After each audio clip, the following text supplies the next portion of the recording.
songs that when I hear them, they warm my heart. They go down hard into my belly. And I soak them up. Because sometimes when you hear certain songs, and if you listen to certain folks, you will say that those are the old religion. But you know what? Give me the old time religion. That's right. Give it to me. I bring you greetings from Eastchester Presbyterian Church. It is always a pleasure to be before God's people, and I thank you each and every time that you invite me to come and stand before you. But before I do anything else, I need to go to God and just to ask Him to open my heart, remove me out the way, so that it's about Him and not about me. Amen. Most Heavenly Father, Almighty God, you continue to call your daughter. And I thank you that you allow me to say yes to you, Father God. Because there was times when I was searching and wondering, who am I and where should I go? And so I thank you that when I knock, you open the door and allow me to come in. Amen. I continue to ask that you bless me, that you open up my heart, and that you pour more into me so I can pour it out to your people. If there's anything that I'm doing that's not of you, take it from me so that you could just see what you would want me to be and continue to form me in your way, in your likeness. Father God, I ask for this in your precious Son, in Jesus. Amen. Amen. So, when I saw this, the title of this, when I saw the sermon in terms of the Matthew 4, what came to mind immediately was Jesus is calling the fishermen. He's calling all of these people to be his disciples. And I said, but wait a minute. Jesus called us too. Amen. So that's what I entitled this sermon. Jesus called us too. Amen. Because sometimes I think we forget that we were called.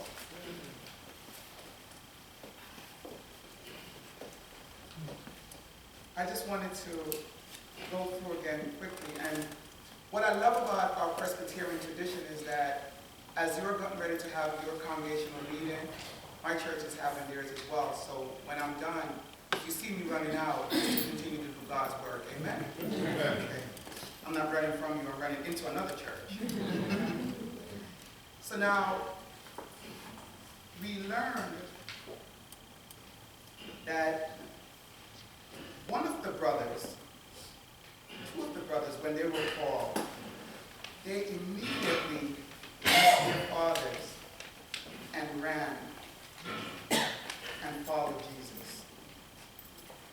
We learned that before his temptation, we see Jesus leading and different steps that he began to take to prepare for his ministry, because that's what this gospel is about. He was preparing for his ministry.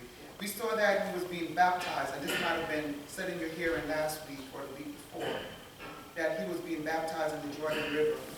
And right after his baptism, he was led out into the Spirit, by the Spirit, to go into the wilderness to be tempted by the devil.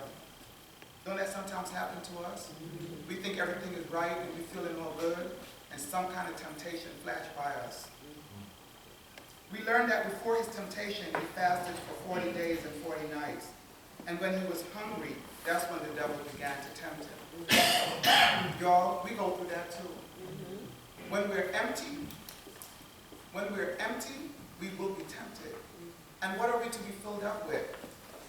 The Spirit, the Holy Spirit that's invited to come into each of our hearts. Because it's when we move away and be straight, this is when we're empty and we can be tempted by all kinds of things. Jesus was tempted by the devil to turn stones into bread. The devil tempted Jesus to throw himself off the highest mountain so that he can be rescued by God.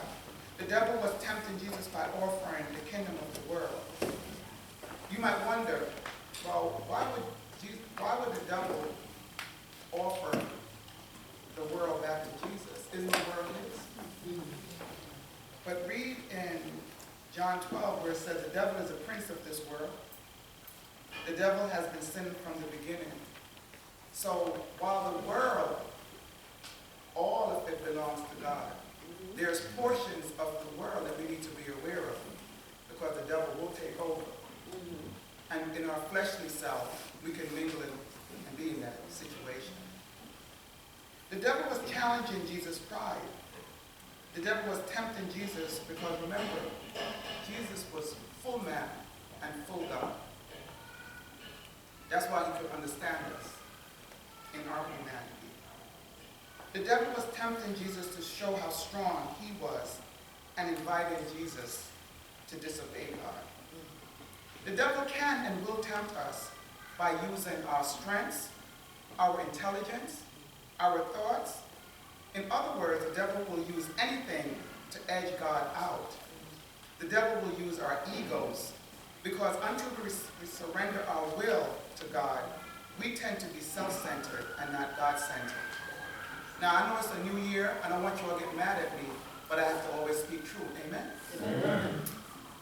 Our egos can get in the way. But we too can follow Jesus' example and use the words of Scripture to defeat the devil. When the devil wanted Jesus to make bread from stone, Jesus said, "It is written, one does not live by bread alone, but by the very word that comes from the mouth of God." When the devil wanted Jesus to throw himself off the highest mountain, Jesus said, "Again it is written, do not put the Lord your God to the test." When the devil wanted Jesus to worship him by offering all the kingdoms of the world and all its splendor, Jesus said to him, "Away with you, Satan, for it's written, worship the Lord your God and serve him only." In my prayer earlier, I made mention to, we can make all kind of gods, but there's only one God. Amen. In our gospel reading this morning, we continue to see all of Jesus' movements.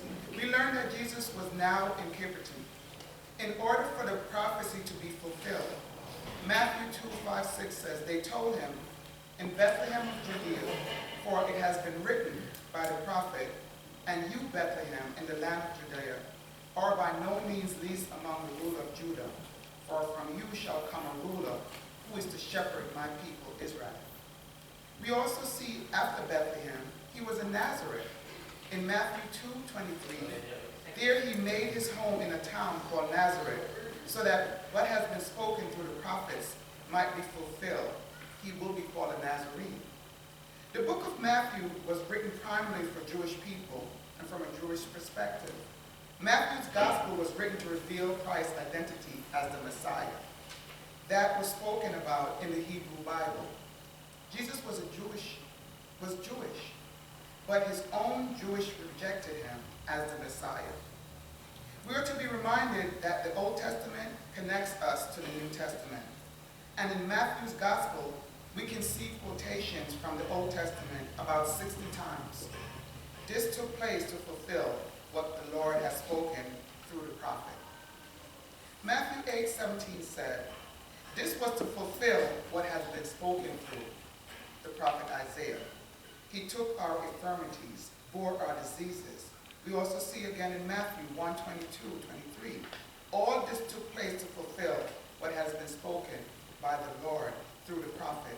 "Look, the virgin shall conceive and bear a son, and they shall name him Emmanuel," which means God with us.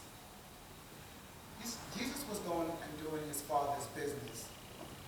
We saw over the last weeks that he was baptized by John the Baptist, and we know that Jesus' baptism was to reveal that he was divine, because right as he was baptized, God said, "This is my son, with whom I'm well pleased." But we also need to understand, because there's questions always, well, why did Jesus have to be baptized if he was sinless? He was without sin. He didn't need to be washed clean. But his baptism and ours is a sign and seal of us becoming God's property.